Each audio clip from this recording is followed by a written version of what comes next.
Welcome, everybody, to another episode of MC Fireside Chats. My name is Brian Searl with Insider Perks and Modern Campground. By the only plan I could find real quick because it's raining outside and I had to come inside and couldn't do the show in my normal outdoor hospitality setting. But we're here excited back for another episode with a couple of our recurring guests that are excited to have join us. Zach Stoltenberg is here. Tom Mason's a new recurring guest from Ivy for this week. Welcome, Tom. I'll have everybody introduce themselves in a second. Scott Foos has been missing for a couple of years. Popped out and what have you been doing, Scott? Were you in Asia or something? Got your head down, or you been working, or what's been going on? Working, traveling, 2 young kids on summer break. Life's been busy, but I'm really glad to be here. We're excited to have you back too. Jayne Cohen, recurring guest. Chris Lambert from Streamside Parks is one of our special guests this week.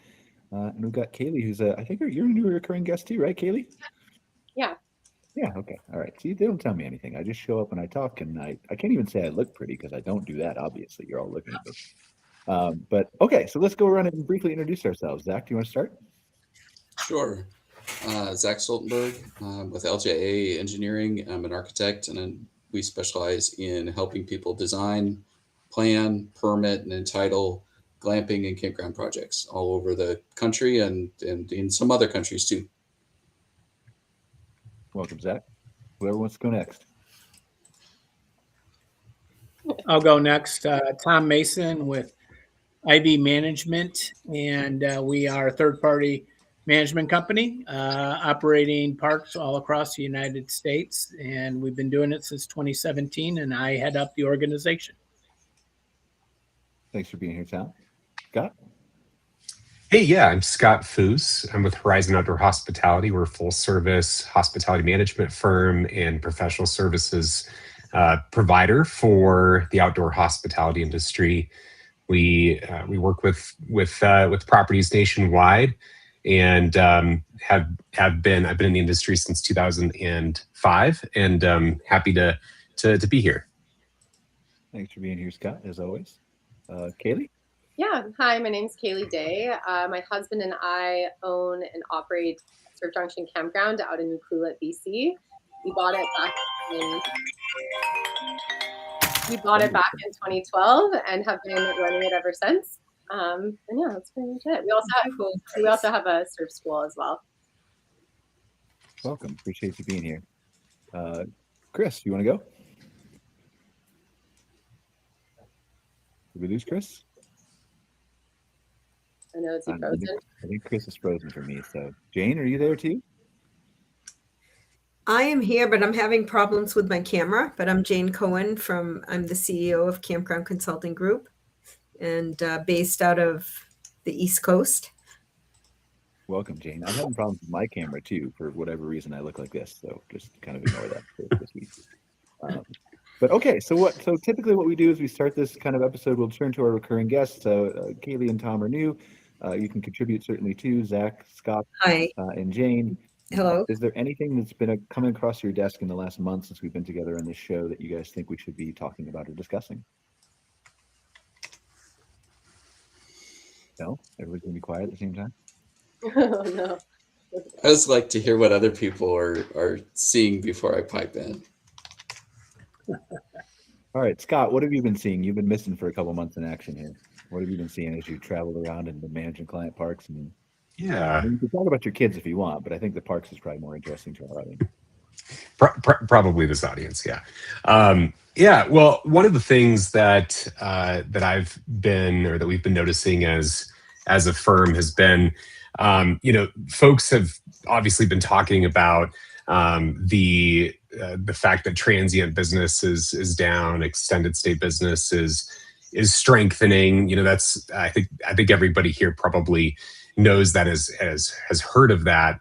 But I think what's interesting to me is seeing that a lot of the underwriting that was done in the COVID boom, in the COVID years, 21, 23, hasn't materialized for many people that were buyers in that time frame. And we're coming up on a lot of 5-year hold patterns and for investors. And I think it's interesting to see folks that have been operators that have been attempting to drive additional seasonal and extended stay business, and kind of the reversion back in many ways to what the industry was in terms of that split of demographics pre-COVID, and some of the ways that different operators are attracting those guests, and further to I think the point that's interesting to me is seeing many people that are trying to attract both types of guests at the same time, and not really having a lot of intention behind how they're attracting transient versus extended stay guests, and I think leaving some guests feeling a bit underwhelmed on both ends of the spectrum. So I know this is supposed to be a bit more guest experience focused, but I think that trend is something that's tracking now. And I'm curious if others in this space that are on this panel that are in the management or acquisition side are seeing some of that same thing. Well, Scott, you and I are in the same world, so I agree with your, what the trend has been: downward transient, upward extended stay, long-term stay. And if you made that shift, say last year, we're able to make some of that shift last year, you can benefit because you filled the park with more long-term stays, and whatever transients coming in, if you in theory kind of shrunk your park, you maybe be able to scrape away a few extra bucks in ADR because you have fewer sites available for transients. So that's a trend that I don't see changing too much in the near future. But going back to your comment about, during COVID and the underwriting not meeting the requirements, that then takes you to the next phase. What happens to those parks? And I'm starting to see some of that pressure be placed on the owners who went through that process 3-4 years ago. The banks are now beginning to ask questions. I was commenting on this to Scott Barr this morning in a chat, and I just said kind of anecdotally, like, I feel like I'm getting a whole lot more emails of parks that are for sale in the last couple of weeks. So And I don't know if Exactly. it has a direct correlation, but it must in some way, right? So long-term overall, because I'm kind of in a pretty, zoomed in space, right? I have my bubble, and we have like the Vancouver Island tourism, which is I think a bit different from like the RV parks around the States for the most part. So it sounds like long-term stays are declining. I think long-term stays are stable mostly, and transient is declining, right? Is that fair? Yeah, I think that's fair. And, I think you look back at,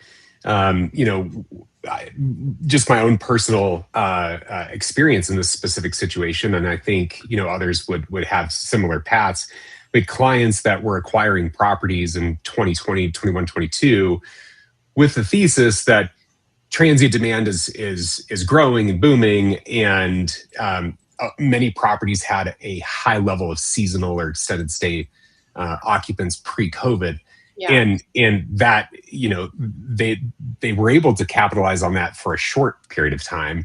But now we're, certainly the last few years we've been reverting back. And so then the entire investment thesis for the most part is out the window. And so figuring out how to make it work in a very different environment is I think something that one of the reasons, Brian, why we're seeing more properties coming onto the market. Well, here's a question I have. Are we actually reverting, or are we just reverting an RV? Because there's a whole lot of demand out there that I see for people going camping and glamping and everything else, right? So specifically, I'm talking RV. Yeah. Yeah. On my side, on the design side, I think we're seeing similar trends, but different decisions being made. So as an example, we're working with an operator right now with a site down in Texas that made a decision, 4 or 5 years ago, to put in RV sites, wanting to take advantage of that push, that high transient market, They put in, I think, about 50 sites at one of the properties, and it never really materialized. Location is tough. It's on a lake. It's a beautiful property on a lake. But the demand just wasn't there for RV. They shared with me, they said, really the only time the RV has paid off, there was a new factory being built a few miles away from their location, and there was a whole bunch of workers. They came in to build that. I think it was a automotive factory or something, or battery plant or something. But she said, yeah, we were full for about 9 months. And then they finished construction and all the workers left. And so now we're working with them to revamp that section. And we're looking at converting some of those to modular or park model cabins. Some of them we're just going to scrap altogether and have a little more open space, a big communal area between several sites. And they are very interested in pushing into glamping and some alternative units because in their market, the demand drivers that they're seeing are people that want to come to the lake, families, kids, fishermen is a big market for them. And so we're looking at more stick-built and modular cabins, some unique glamping structures. And then really the other thing that I'm seeing, or we're seeing on our end, a push, a trend across outdoor hospitality right now is really to groups and families. So larger units or larger homes that maybe you can accommodate 12 to 14, 16 people in. And ADRs for those can be really, really high because usually you're splitting it amongst 3 or 4 families. If you looked at a 16-person unit, $1,200 for a night, that's, for 4 families, that's $200 a family. You could stay in a regular hotel for that. And so that's another trend that we're seeing is really chasing groups, specifically families and kids, and people pivoting away from that transient RV and converting those sites into something that maybe is a little more stable, a little bit more in demand, or might have a higher ADR.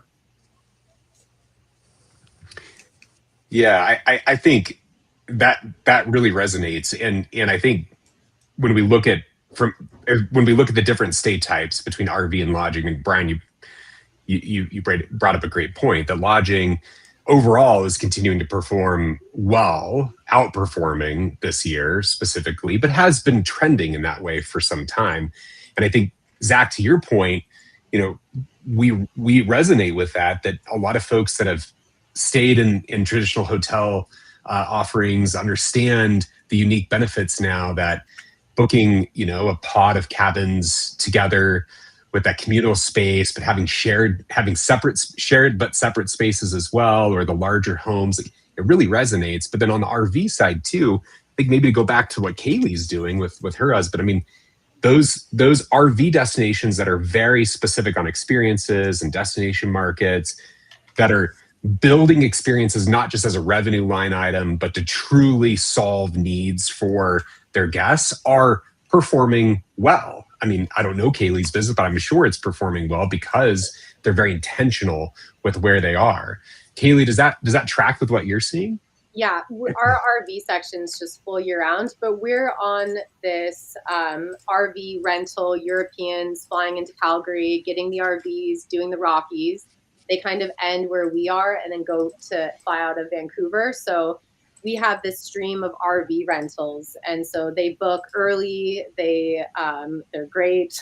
We have a huge number of Europeans that come out here, and like Canada is a big hot ticket item for them, and especially in the last couple of years, last like 3 or 4, it's really taken off again because obviously it dipped during COVID. But yeah, so we haven't really seen that. That's why it's like I'm so zoomed in. It's like interesting hearing the trends everywhere else because we're kind of just like a set. Yeah, we don't see those trends too much. Well, I But don't there think we've seen it in a large part of Canada overall, right, Kaleigh? Like, I mean, I'm in Calgary, but like I talk to Kara all the time. Kara Sinati's on the show once a month from the Canadian Camping and RV Council, and like I think we've benefited greatly from the Canadians staying home from going south for whatever reason they might be doing that. Yeah. We won't get into that today, but like we've benefited from that. And so I think there's maybe something coming that might be a little bit of a downturn for, let's just call it the macro level in Canada in the next 1 or 2 years if the economy doesn't fix itself. But I think parks that are in your position may be insulated somewhat from that. And we also, camping thrives, when the cost of living goes up. So that's like another thing right now. It's like a lot of more people are camping. We're one of the more affordable accommodations in our area. So right now, tenting, a lot of families, it's their first time camping. They'll borrow some gear and they come and camp with us, but they don't have any experience camping. They aren't typical campers. So it's been interesting because, hotels and everything, the costs are just starting to go up and up and up. So like they typically would have rented the cabins or whatever, but now, so our shoulder season for camping is starting to get busier and busier. That's what we're finding. But that goes back to the guest experience. Like I was talking to, I think it's Jayne Cohen, who is the leader of the BC Provincial Association a few weeks ago. And I think I mentioned it on this show, but he was talking about there was a campground on Vancouver Island that was trying to go for RVs and they weren't really full. And he talked them into converting to tents.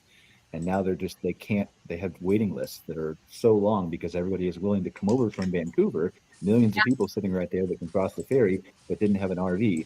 And so it all goes back to this where the show is kind of about guest experience, right? It's, am I measuring what my guest wants versus what the demand is versus what they can afford versus all the intangibles, right? And if you can figure out that, like on a macro level, I think there's a whole lot of success still to be had in our industry.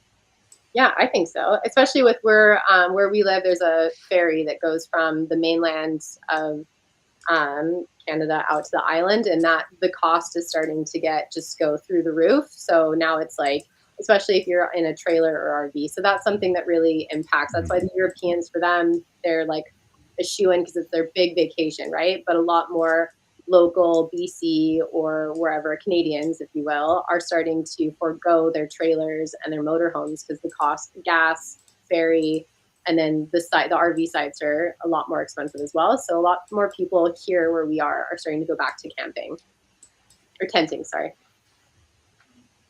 Chris, do we have you back now? Yes, I apologize. I don't know why my Wi-Fi went out.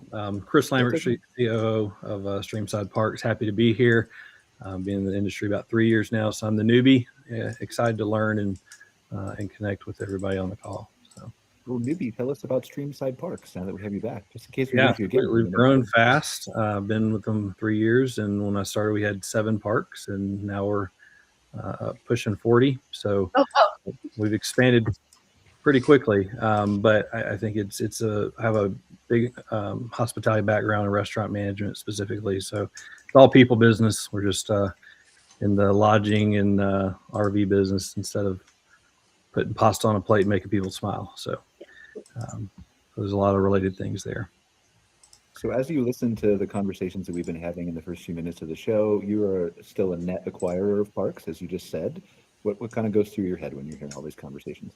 Yeah, I think it's specialization and understanding nuance. I think, were some trends we could ride previously, but now I think we have to really dig and look at each park level, regional level, as it relates to what the guest experience and what the market can give us. But then also on the macro level, what can we do fundamentally, as a portfolio, some key deliverables that we can focus on to make great guest experience. And so, that's what I enjoy is kind of getting under the hood on developing our team and finding great people and great leaders, kind of building a culture of people first. And it's been really well received, and I've just really embraced the RV industry as well. So what makes Streamside a little bit different? What are you guys trying to accomplish? For those who don't know.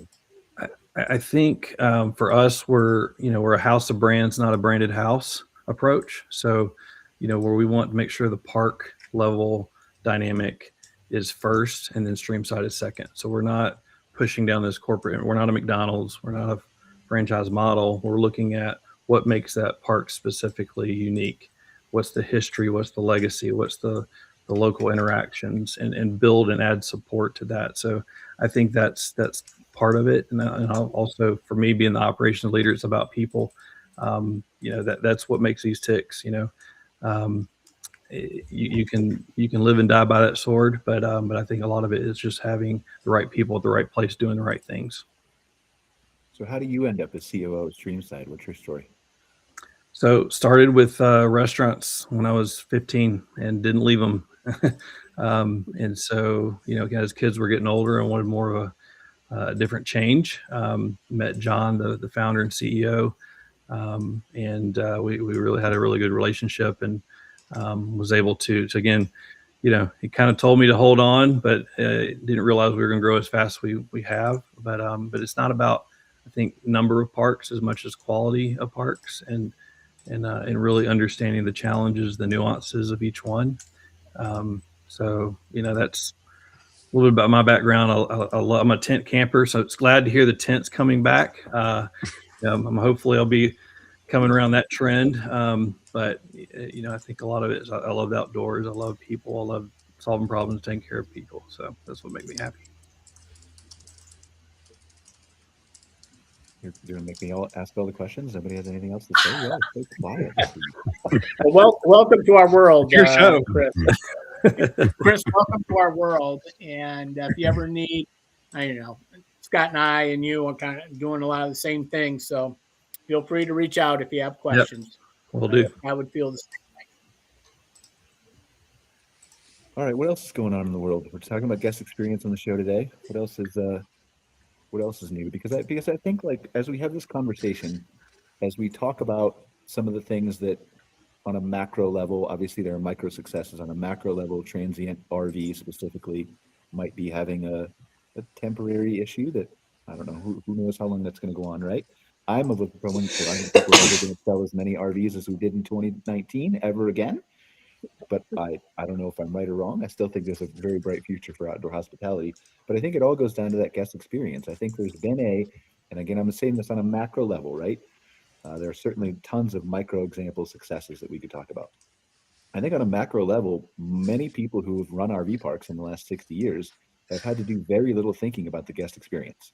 And Scott, you've been in the industry for a long time. You can maybe talk to that too. But what I mean by that is not that you don't care about your guest. They do. But that most people who have been your typical RV park guest for the last 60 years have wanted the same thing. They've wanted the parking lot with a miniature golf course and maybe the swimming pool and a little camp store where they can buy some goods and take their grandkids for the weekend or whatever else. And the expectation hasn't changed, so they haven't had to diagnose the guest experience. Is that fair, Scott, or am I way off base?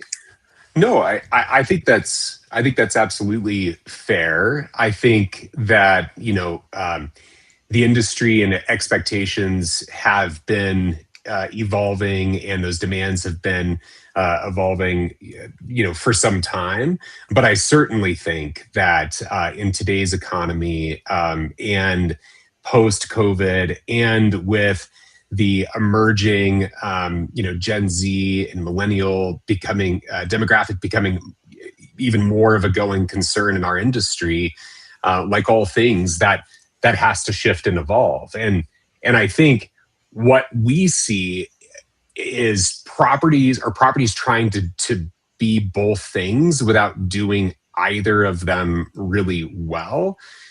And it's not so much knowing your guest. I mean, of course, it's important to know your guest, but it's really in understanding how to double down and offer the right amenities and the right experience, the right programming for each of your demographic types. And if we keep it kind of macro right now and focus on RV, transient versus extended stay, I think that they require very different approaches. And we're seeing properties that had been acquired with the goal of paring down seasonal and growing transient with operators that haven't been in the space, or just don't have a lot of experience at all in hospitality, not just in RV.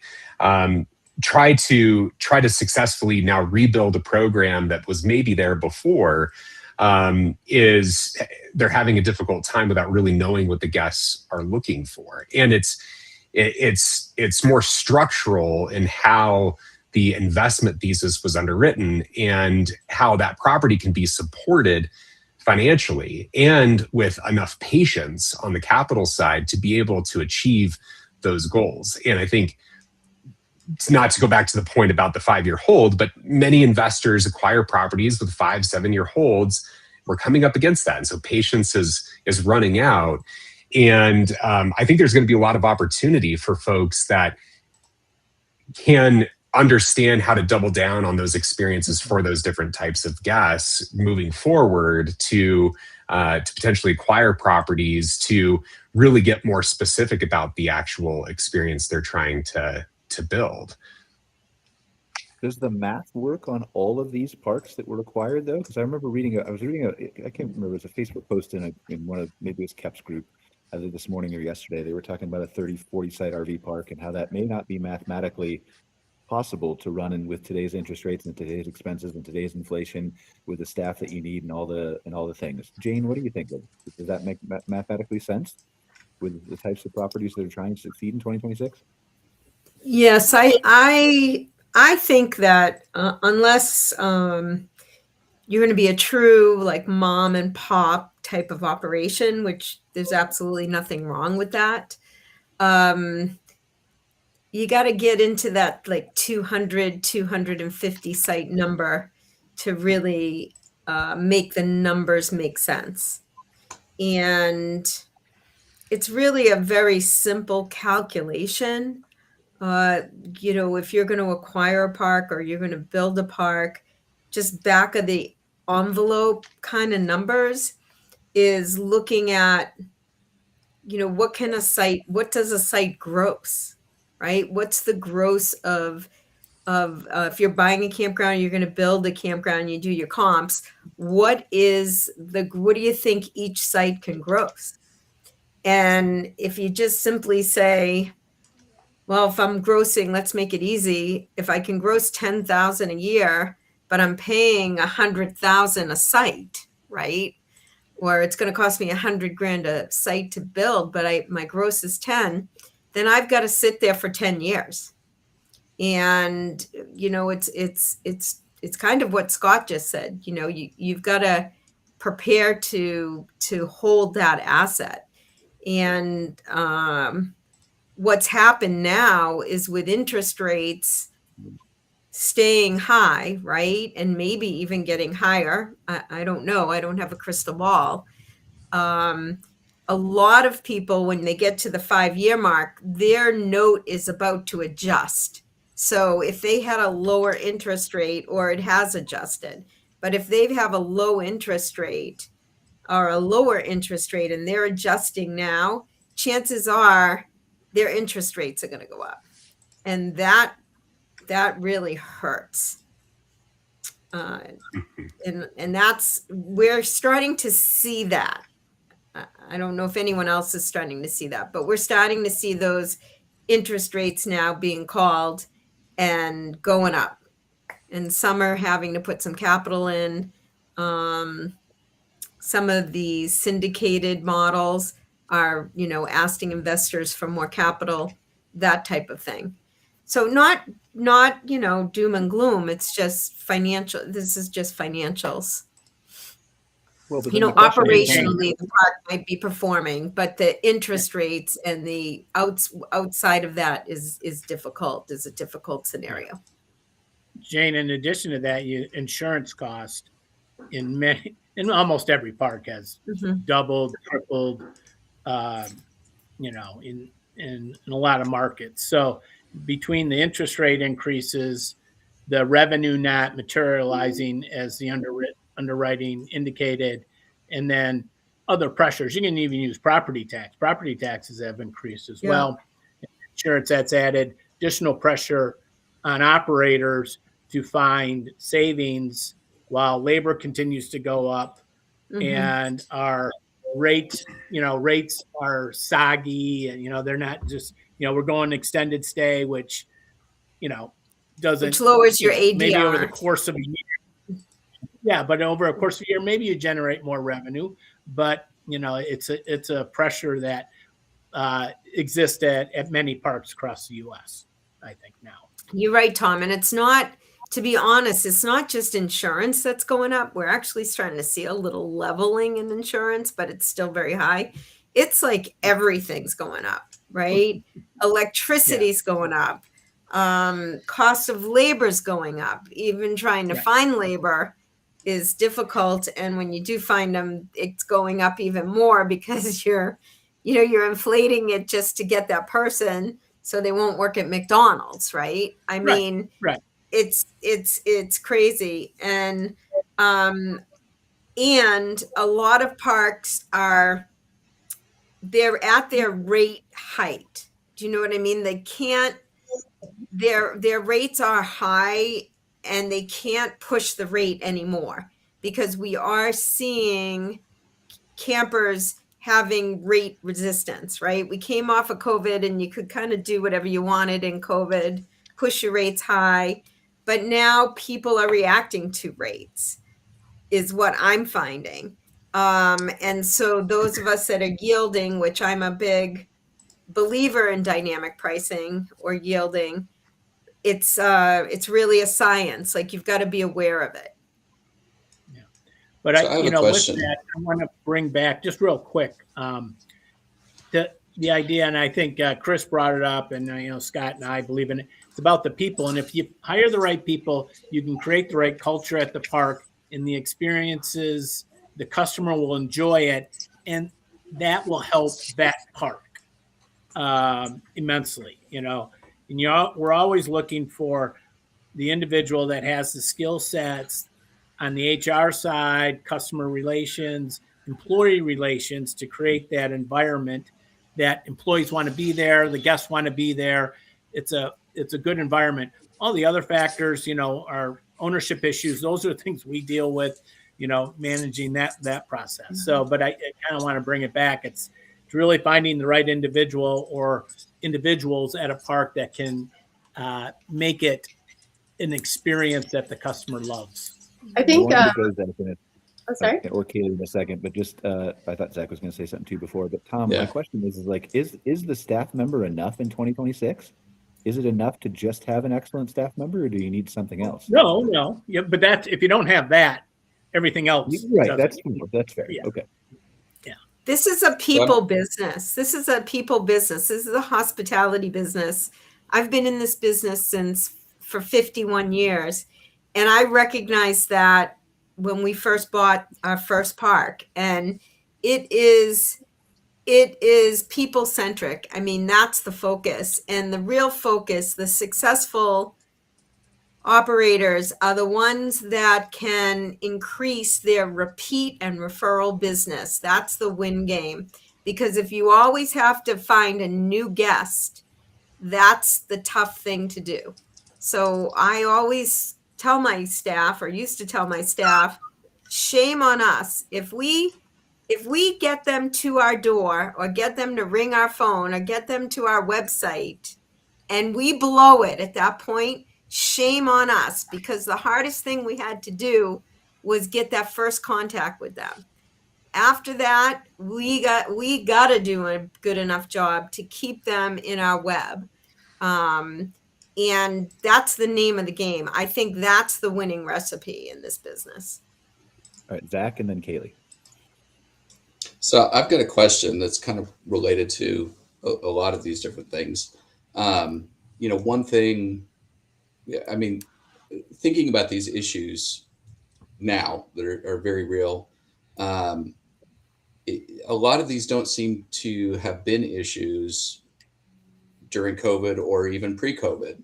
And I think one of the big changes that's happened industry-wide was a movement away from a lot of these smaller mom and pop operations, independent operators, family operations, multi-generational, to, during COVID, we saw this huge infusion of capital from institutional groups, and moving to these larger sort of conglomerates of, owners of 30, 40, 50 parks, 200 parks, things like that.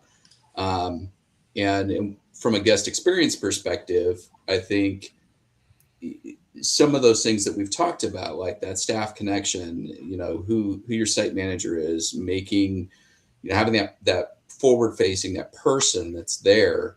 And I think, some operators and certainly some third party management companies do a very good job of maintaining that kind of site manager, that forward facing. But I think it becomes a little bit harder to cultivate at the institutional level. I think also, some of the performance metrics, right? Like independent operators, mom and pop, they might feel a crunch one year or another. They might try some new things, to pivot because, hey, this is a down year for this. Whereas I think changes at an institutional level are a little more difficult to implement and adequately fund. And you've got, that board of investors, the people behind all that capital that are sitting there going, we don't care if it's a down year. Where's our payment? You've got banks saying, we don't care if you had a bad year, like your interest rates go up because this is year 5. How much of these issues do we think are related to that sort of institutional model that's started to replace some of the independent operators and the mom and pops, and are they insulated from it?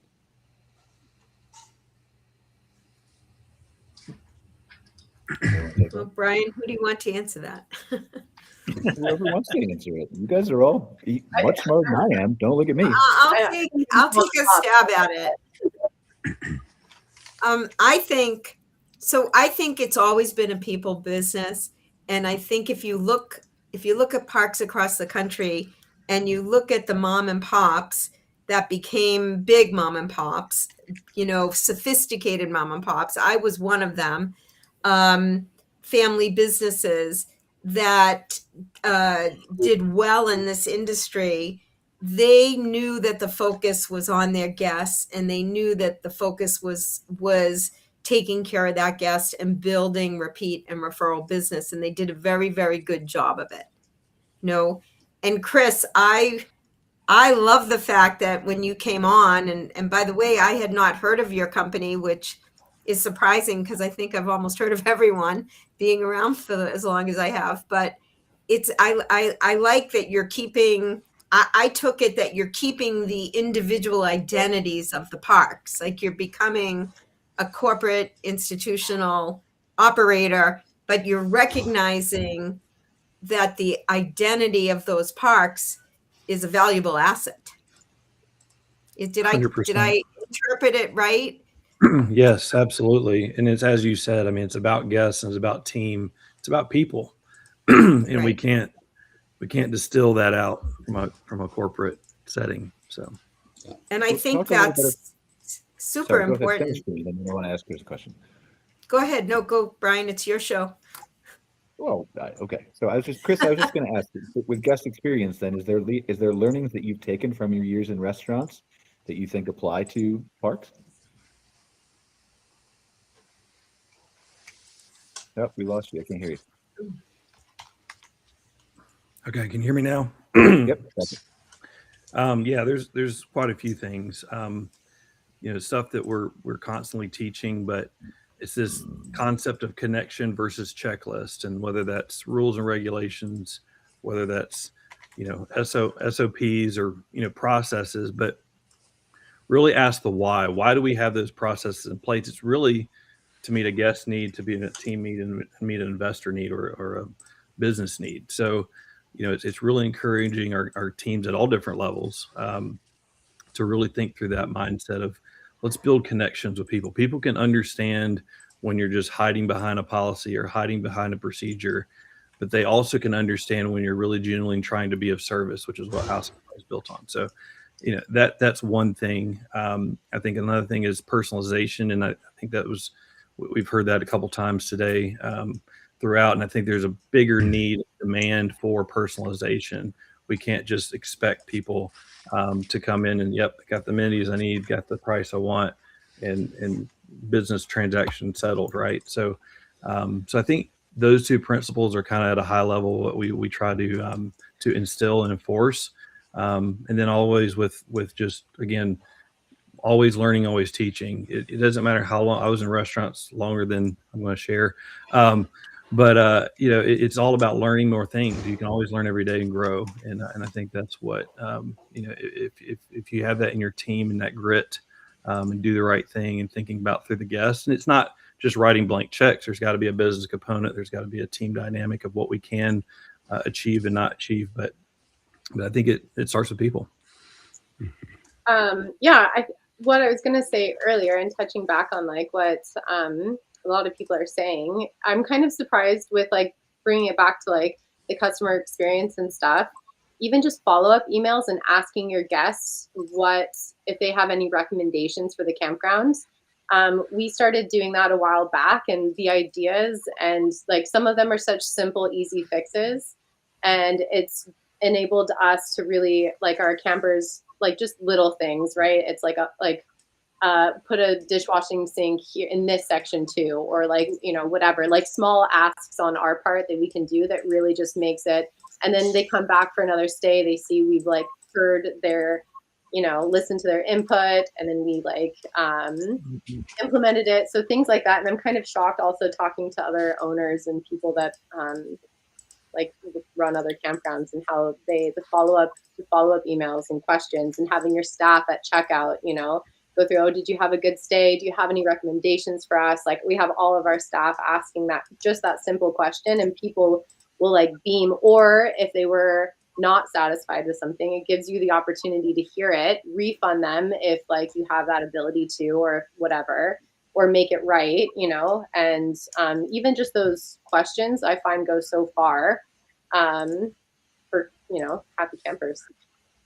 Yeah, I mean, people just want to be heard a lot of the time, and that's how they end up at your Google review when they aren't heard. When they send the email that doesn't get answered, they pick up the phone and call, and nobody listens, or they can't reach the manager or whatever else. So that's a great one other thing, Kaleigh, I think you're right. I mean, it's basic blocking and tackling techniques that work well. Having someone, we're trying to work at many of our parks with knowledge of the area. Mm-hmm. People are coming there from other parts of the, further away.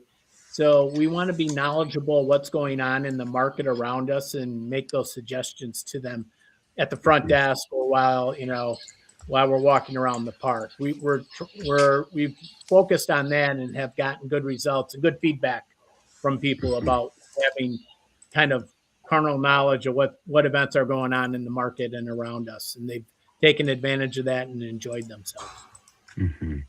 One thing to add to that, Tom, that we've experimented with one property so far this season and hope to roll it out further is hosting these planning sessions together over coffee on Saturday morning, or often over a happy hour wine bar, Friday afternoon, Thursday afternoon as well.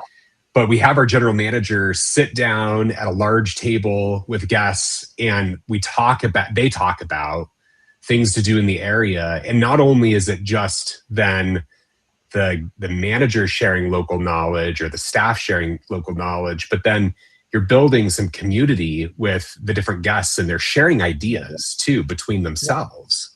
It's not just one for one. It's this group kind of discussion. So yeah, I think that being able to really double down on, Chris, you brought this up, the individual brand and knowledge of the local experience of the property and what makes it unique is so critical. And I think that as we look back, Brian, I think back to what your comment was about how the industry's continued to evolve. I think it's really worth noting and remembering that this industry is a lot of things to a lot of different people. It's so varied. It's institutional. It's mom and pop. It's RV, that's transient, extended stay, seasonal. And even those have various different categories. And then there's the lodging and glamping component. It's really difficult to make, I think, high level topics or discussion points, I guess, or edicts maybe around this industry when it is so nuanced and it does impact so many people. But I think remembering that these properties often are enough in themselves if you are creating that culture and creating that experience and playing into what makes that property unique, is really important and beneficial. And then last thing along this line that I wanted to talk about was, as you look at as an investor or someone that's bought into this industry in the last 5 years, and you're looking at how you can grow your revenue if your rental revenue base isn't hitting the thesis that you'd expected. We've had success in not having top-down or initiatives that look good on paper, new amenities, new programming offerings that look good on paper that are generated by our team.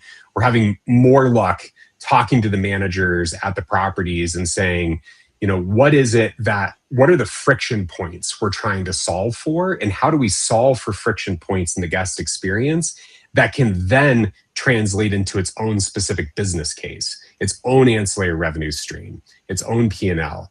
An example of that is at a property in Colorado that we manage. It's very remote, and there's really no place for people to get a drink in the evening or to have food.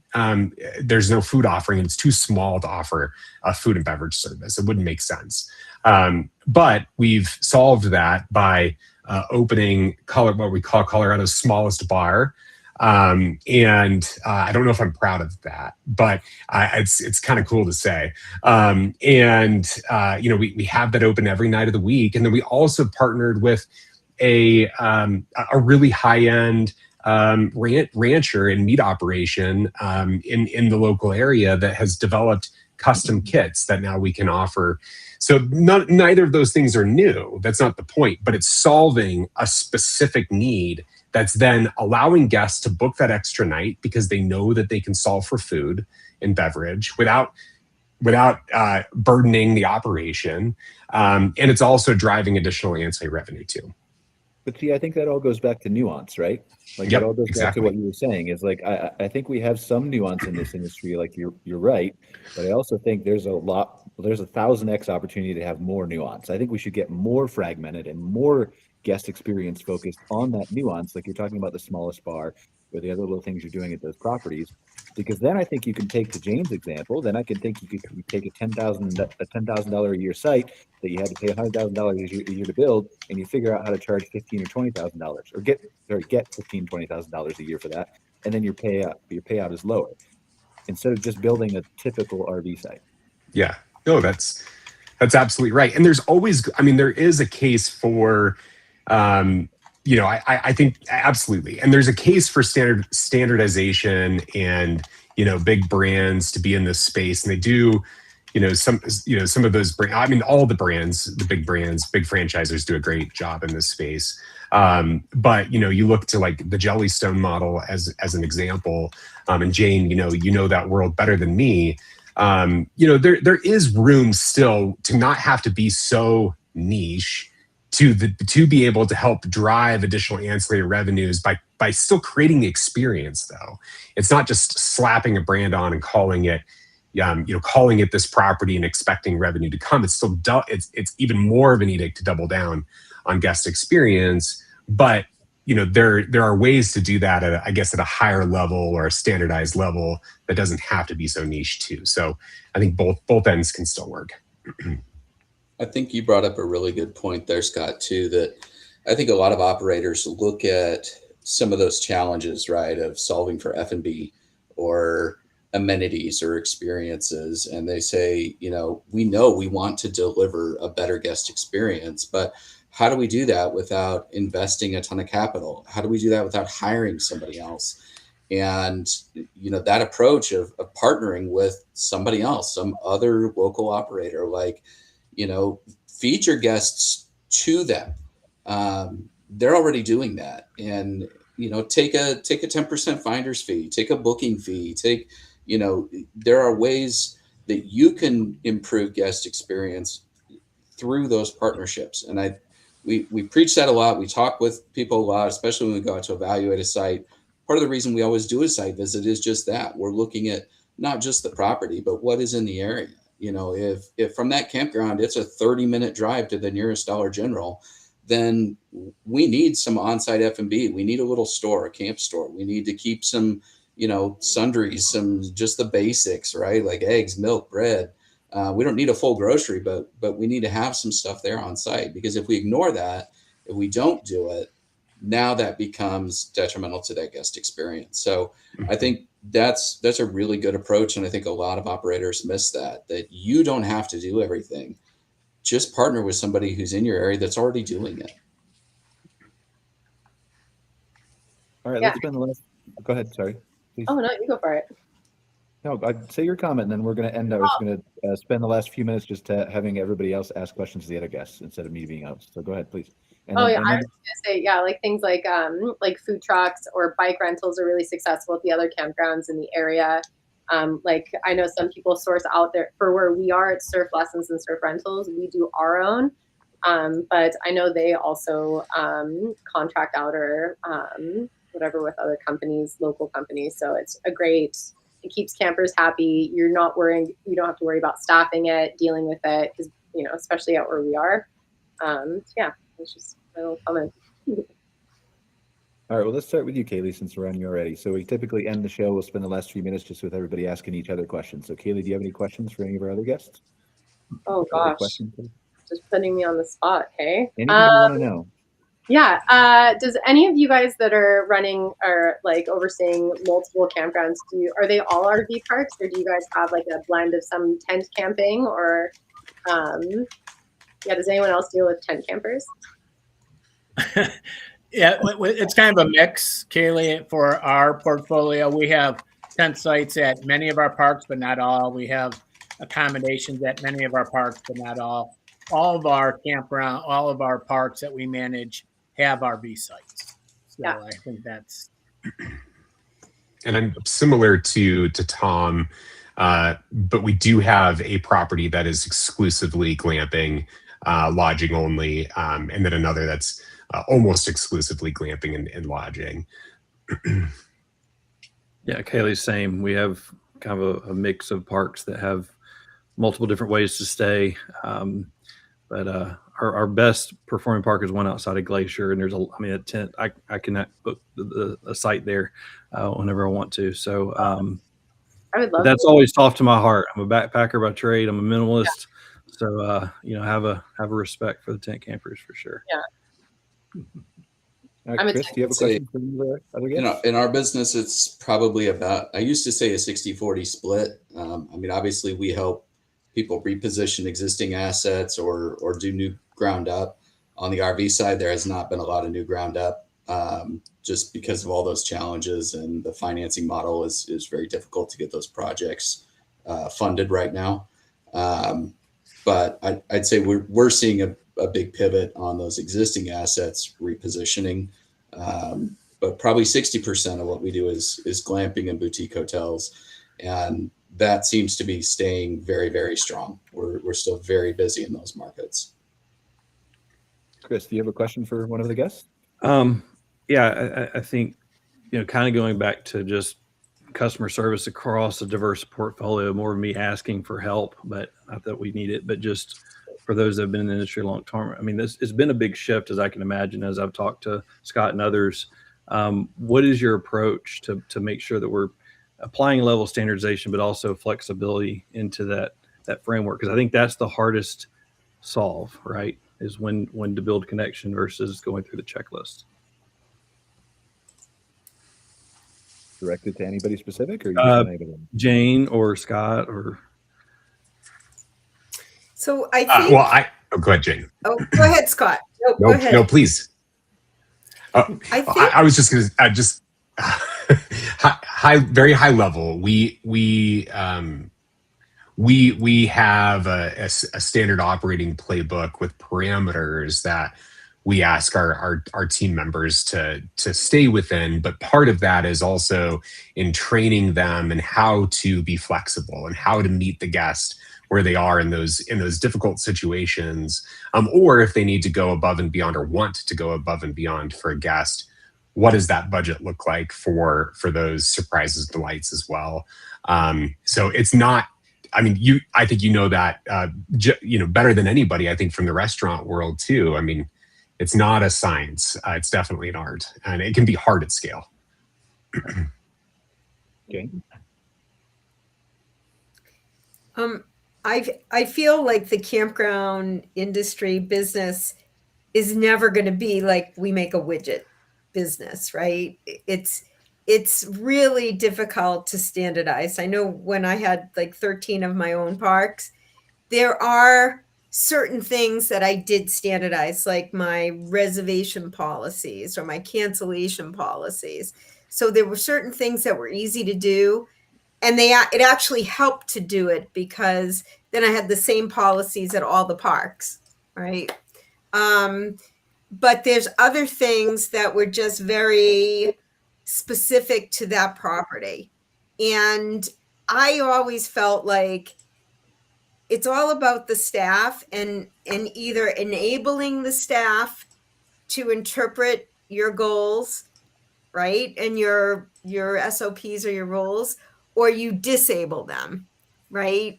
And I always felt like there's really nothing that any of them could do that would really hurt us. So in other words, if someone gave money back when, the cancellation policy was clear, they shouldn't have given money back. Okay. Who cares? It's not gonna kill us. If it was something that was correctable, I took that person aside and corrected, or had the manager correct them. Right. But I tried to always have a philosophy throughout the parks that, yeah, these are our standards, these are our guidelines, but you know what? You guys got to add some common sense and what's happening right there, right then, now, and use your brain, because that's why I hired you, and make a decision. And so, again, it was about enabling them because, you're asking, I remember so many times people ask me, how do you find campground help? And I looked into like people who had restaurant experience because they were easier and more common, frankly, than who had campground experience, right? But people on experience, they deal with a lot of the same things, and they deal with a lot of the long hours and the weekends and the nights and that type of stuff. So they're used to that. So I think coming from the restaurant business the experience is very applicable to a campground, running a campground, especially from the guest services. Yeah, on our side, Chris, there are policies and procedures, all that kind of word speak. More on the accounting side, we want to make sure we're doing the accounting properly through all our parks. Especially for ownership groups that have multiple parks. We want to be reporting in the same fashion at all our parks for their groups, things like that. But on the customer service side, it's really, to Jayne and Scott's point, it's empowerment. We're not there. Oh, did we lose Tom? Oh no. Maybe we lost Tom. Okay. Scott, you haven't been here in a while. Oh, he's back. Never mind. Go ahead, Tom. Okay. You cut out for a minute. No, just that we pay you to make decisions, and you're right there. So, and to Jayne's point, they really can't do too much damage to whatever they give away. So, Scott, I was going to say, do you have a question next for anybody? I think if I can direct it at one individual person, just because I have not heard the story, not to put you on the spot, Kaleigh, how did you get into the business? How did you land here? Oh yeah, we were honeymooning on Vancouver Island, and we happened to go and stay at Surf Junction Campground, and we found out it was for sale. And this was in 2011, so it was right before the area had been starting to get really busy, because I don't know if you guys have heard of Tofino as like a destination place, but so we stayed at the campground. And we saw the little calm that you can live there, and we're like, whoa, this is like nice, but it was, we were young. And anyways, we decided to go for it. So we bought it, and then we purchased the land behind, we've expanded, added amenities, and, and then here we are like 14 years later. Awesome. Yeah. That's awesome. Thank you. Zach, do you have any questions? Let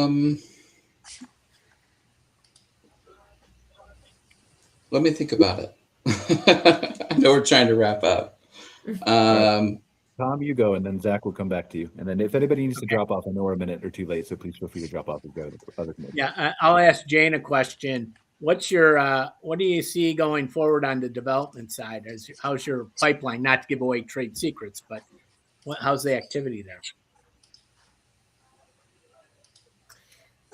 Development is really tough, right? Right now, development is tough. I have just recently saw our feasibility study slow down.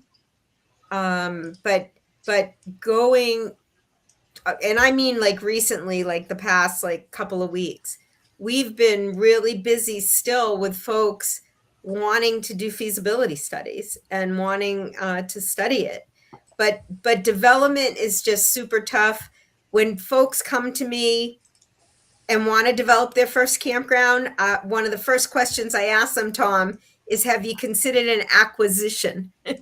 Because, you know, I always say, and I don't even know if it's politically correct anymore, but I always say development is not for sissies.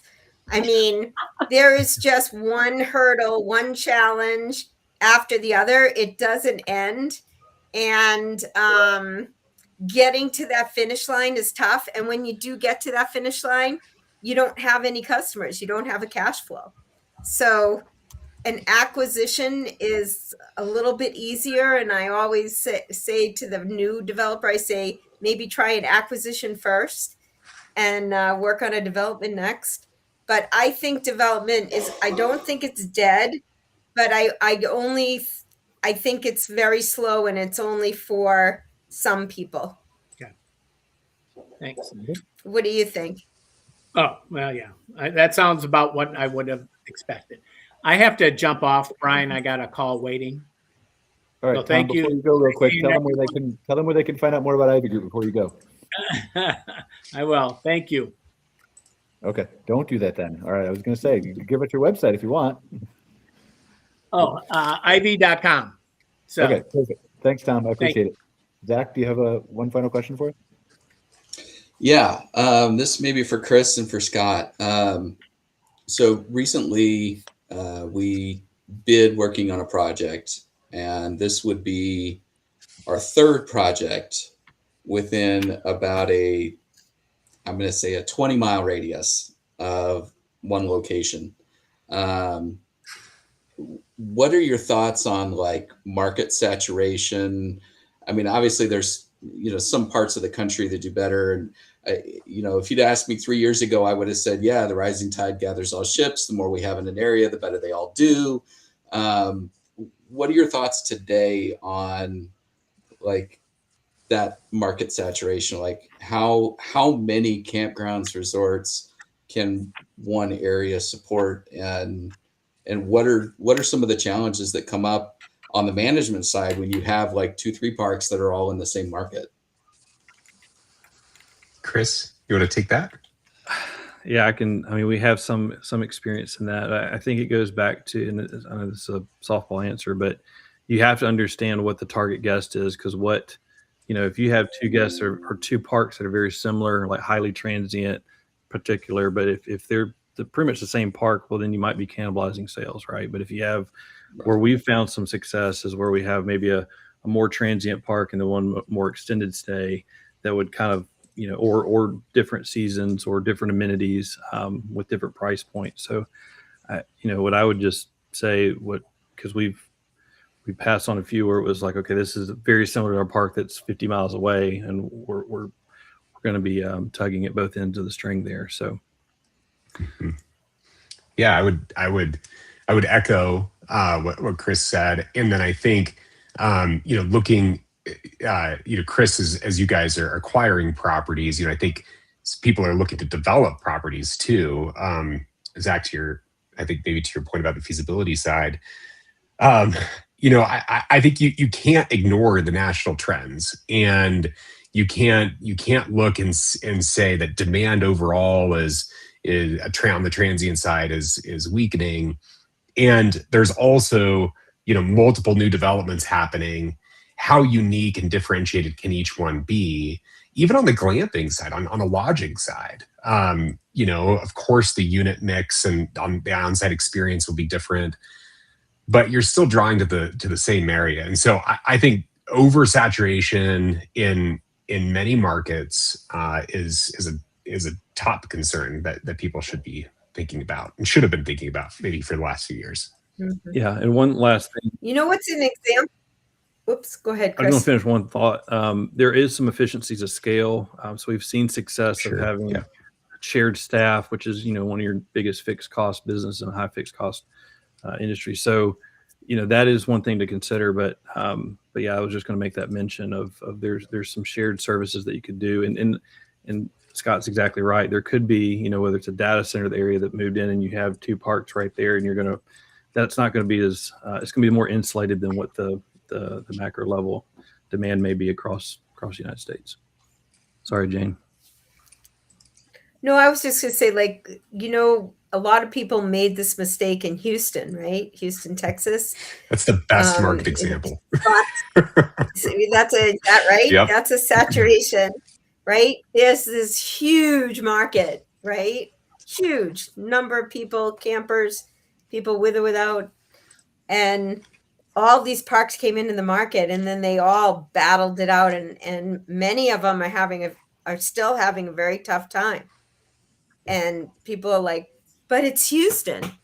Well, yeah, it is Houston, but so I think that's just a cautionary tale, frankly, right? That it's really important to look at, how many people are in the market, but who is chewing up that market and what is there. All right. Well, thank you guys for another good show. Let's wrap it up. Final thoughts, Zach, and then we're going to learn more about what you got going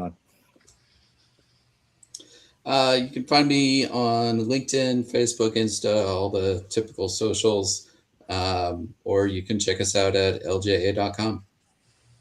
Thanks for being here, Zach. Scott, final thoughts, and where can they learn more about Horizon? Yeah. At risk of running over, I'll just share, or even more, I'll share just contact information for now. But you can sometimes find me on LinkedIn. Always find us at horizonoutdoors.com. Chris, where can they learn more about Streamside, and if you have any final thoughts? Sure. Well, I just appreciate the invite to the podcast. I've really learned a lot and happy to be more discussion. Streamsideparks.com. Also, steadystays.com is some of our more extended stay properties that we have. We can find us on social as well. Thanks for being here, Chris. Kaleigh? Yeah, you can see me in person at Surf Junction Campground. But also our website is surfjunction.com. Jayne, final thoughts, and where can they learn more about Campground Consulting Group? Campgroundconsultinggroup.com. I'm not, I don't really answer my LinkedIn or anything like that, but either get me that at the website or my cell, 603-455-1884. All right. Well, thank you, everybody, for being here today. Join us next week for another episode of MC Fireside Chats. I appreciate you watching it. We don't have Outwired today. Scott and I are taking a week off. So take care, guys. See you later, and we'll appreciate you all being here. Thanks, Brian. Thanks, everybody. Bye-bye.